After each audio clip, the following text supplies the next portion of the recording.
everybody. Welcome back to What to Watch. I'm not Clint Gage. I'm Jim Vavida.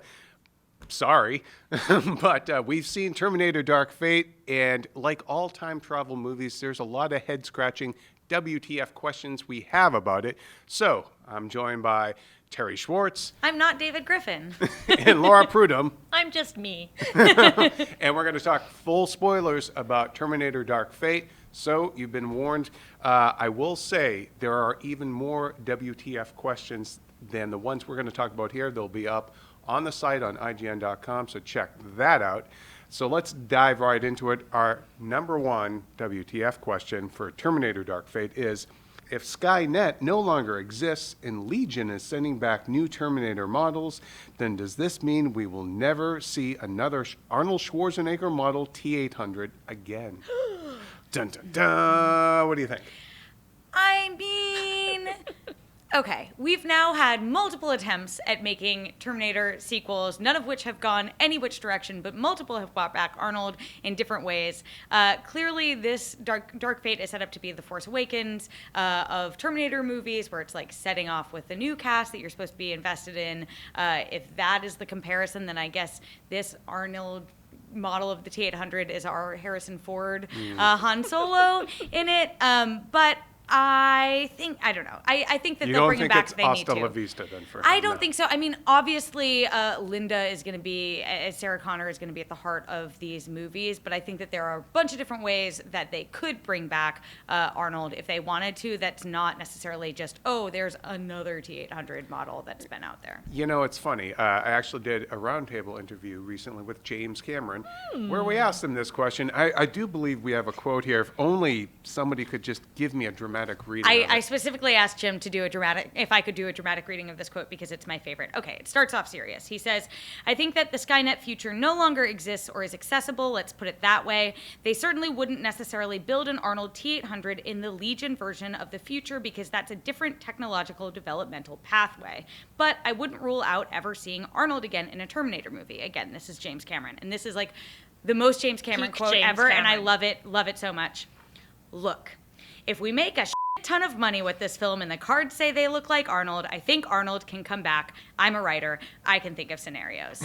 So thanks, James Cameron. I guess it's whatever you guys want. Yeah, if it's a hit movie. Laura, do you buy that whole thing, or do you think should they just I think that Arnold is the moneymaker. He is the iconic face of this franchise and always has been. As much as Linda Hamilton, he has certainly gotten more play than Linda Hamilton has in the previous movies. So yes, I feel like, is it a Terminator movie without Arnold? Will people go and see it without him? Probably not. They'll probably find a way. They'll just find a guy out in the woods who uncannily looks like him in a different way to this movie, and they'll just, time is a flat circle. I will say what's really interesting about this movie is, it has that opening sequence where we do see a younger version of Arnold. That wasn't like Arnold de-aged in that. We talked to director Tim Miller, and he said that actually is a completely different actor, and they did a CGI recreation of Arnold's younger face. So like there's a world where they could reference those characters but not necessarily have it be Arnold. Do you care as much if it's not Arnold? I guess that's up to the audience once they see it. I do feel like, kind of like with the John Connor storyline, I know I'm on the opposite end of the spectrum of a lot of people who saw this movie and are really upset with what they did with John Connor. For me, I feel like that storyline was kind of played out. I do feel like at this point we've seen the entire spectrum of what you could do with Arnold as a T-800.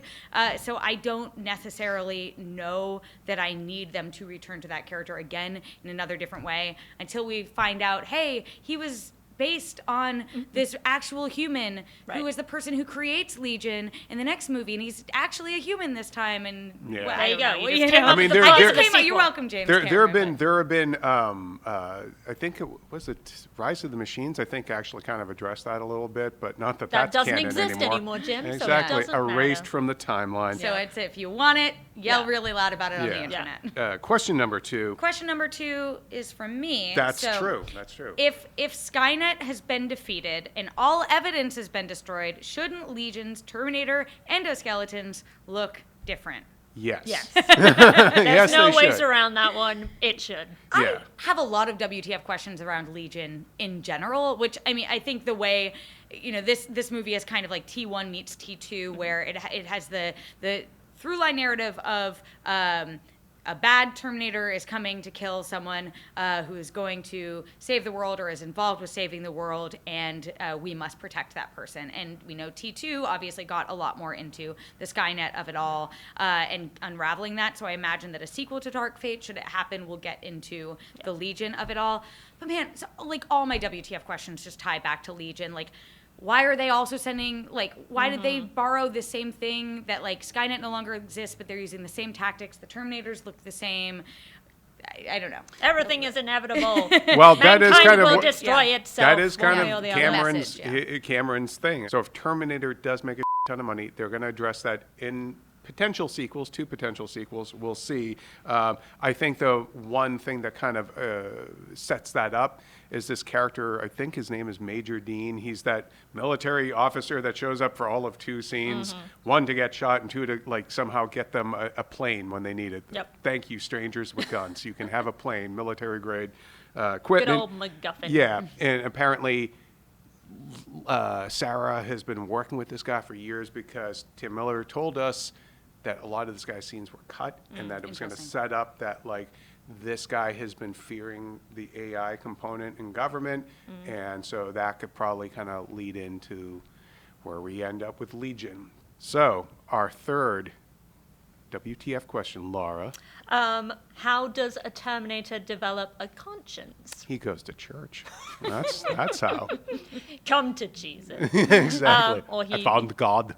Or drapes, I Yeah. guess. Drapes can give you a deep Drapes. meaning. Yeah, in drapes. life. Drapes Well, are the window to the soul, right? Aren't they? Yes. That's apparently true. For me, it's interesting because, I mean, T2 kind of answered this already, right? Yeah. Like, that was the whole premise, that it's, you know, an ostensible killing machine that learns the value I of know human now life. why you cry, all that. Oh my God, it's so beautiful. So to me, that's, you know, fairly self-explanatory, but they make such a meal of it in the movie that, you know, they Yeah. clearly want us to be asking this question and kind of applying it to whatever comes next, right? Well, I think what's interesting and what the people involved with the movie have kind of discussed is that the Sarah Connor and T-800 characters are on opposite paths. If Sarah starts off in T1 as the most human character and the T-800 as the brutal killing machine, now we've seen their path, them basically become foils of that, where Sarah only exists to kill and he has developed a life. But I also think what's interesting beyond that is the whole conscience questions ties back to a larger question the movie asks, where it's like, what do you become when you no longer have a purpose? Sarah's purpose in life was to destroy Skynet. She does, and now she has to live in a world that doesn't know that she has saved it.